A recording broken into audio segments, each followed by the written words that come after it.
محمد نے فرمایا کہ جب انسان اس دنیا سے چلا جاتا ہے تو اس کے ساتھ صرف 3 چیزیں جاتی ہیں: اس کا نیک عمل، اس کی صدقہ جاریہ اور نیک اولاد کی دعا۔ یہ دنیا ایک سفر ہے اور قبر اس کی پہلی منزل۔ یہ کہانی ہے ایک ایسے انسان کی جس کی قبر اندھیری نہیں رہی بلکہ ایک چھوٹے سے عمل کی وجہ سے روشن ہو گئی۔ دلی شہر کے ایک پرانے علاقے میں رہنے والا 35 سال کا نوجوان عارف، نوکری اچھی، گھر اچھا، دوست اچھے مگر نماز میں لاپرواہی۔ اس کی امی اکثر کہتیں، بیٹا نماز پڑھ لیا کرو، قبر میں یہی کام آئے گی۔ مگر عارف ہنس کر ٹال دیتا، امی ابھی تو پوری زندگی پڑی ہے۔ اسے معلوم نہیں تھا کہ موت عمر دیکھ کر نہیں آتی۔ ایک دن اس کے محلے میں ایک بزرگ کا انتقال ہوا، عارف بھی جنازے میں چلا گیا۔ جب مٹی ڈالی جا رہی تھی، ایک بوڑھے عالم نے کہا، آج یہ اپنے گھر چلا گیا، اب اس کی اصلی زندگی شروع ہوئی۔ یہ بات عارف کے دل میں اتر گئی۔ رات کو اس نے سوچا، اگر آج میری باری ہوتی تو کیا میری قبر روشن ہوتی یا اندھیری؟ اس رات پہلی بار عارف نے تہجد میں 2 رکعت نماز پڑھی۔ آنکھوں میں آنسو تھے، یا اللہ میں نے بہت گناہ کیے، مجھے معاف کر دے۔ اسے اندر سے سکون محسوس ہوا، جیسے کسی نے اس کے دل کا بوجھ ہلکا کر دیا ہو۔ کچھ دن بعد مسجد کے باہر ایک غریب بچہ بیٹھا تھا۔ عارف نے جیب ٹٹولی، صرف 100 روپے تھے۔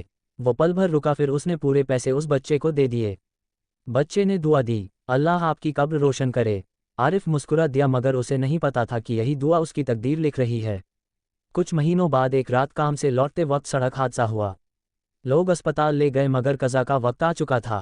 اس کے ہونٹوں پر آخری لفظ تھے، لا الہ الا اللہ۔ جب اسے قبر میں اتارا گیا، سب لوگ چلے گئے، چاروں طرف سناٹا۔ اچانک اندھیرا چھا گیا۔ 2 فرشتے آئے، سوال پوچھے۔ عارف کا دل کانپ رہا تھا۔ تبھی دور سے ہلکی روشنی نظر آئی۔ وہ روشنی قریب آئے اور ایک نورانی صورت میں بدل گئی۔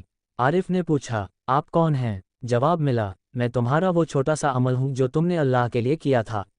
اس دن غریب بچے کو دیے گئے 100 روپے، وہ سچی توبہ، وہ تہجد کی نماز، سب مل کر نور بن گئے۔ قبر جو اندھیری تھی اب روشن ہو گئی۔ محمد نے فرمایا، نماز، روزہ اور صدقہ قبر میں انسان کی حفاظت کرتے ہیں۔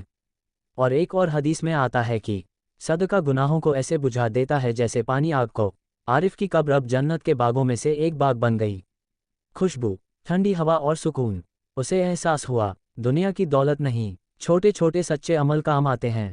آج بھی محلے کے لوگ کہتے ہیں، عارف بدل گیا تھا، آخری دنوں میں بہت نیک ہو گیا تھا، اور شاید اسی وجہ سے اللہ نے اس کی قبر کو روشن کر دیا۔ 5 وقت کی نماز، سچی توبہ، چھپ کر کیا گیا صدقہ، ماں باپ کی خدمت، قرآن کی تلاوت، دوسروں کو معاف کرنا۔ آخری پیغام، دوستوں، قبر کی اندھیری رات سے پہلے اپنے دل کو روشن کر لو، کیا پتہ اگلی باری ہماری ہو۔